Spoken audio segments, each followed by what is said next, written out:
My last film, 299 Queen Street West, on the history of MuchMusic, I couldn't get any traditional distribution around the country, so I decided to distribute it myself. I rented out 15 concert halls, and it was on that drive, starting off in the East Coast, that I started to think about Terry. And I don't know why, but I found myself jumping on a YouTube in Charlottetown, PEI, looking at old Terry clips, realizing that I knew nothing about him.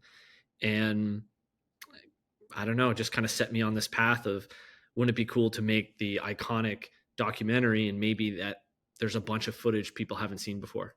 Started with my conversations with the Fox family to get their approval.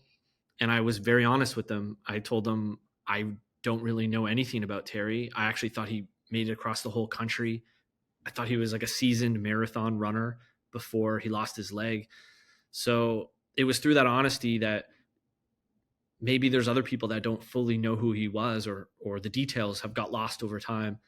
And they said that they had some reels that people hadn't seen before, but they thought there was maybe 9 of them, and they had digitized 5.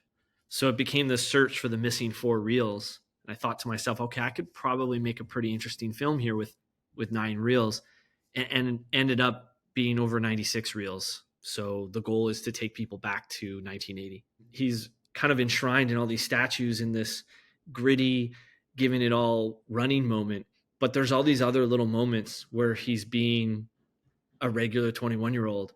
And so to see that captured on film, and to be able to find all of these audio interviews that the world has never heard before, I think that was the most special part. Watching Terry, running down the street and down a regular highway, and he's collecting money from somebody along the side of the road.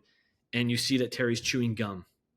It's something small, but you couldn't see it before. But I think that speaks to what happens when you're able to take, 16 millimeter footage and blow it up to 4K, to be able to see the sweat glistening down his forehead as he's, running out there.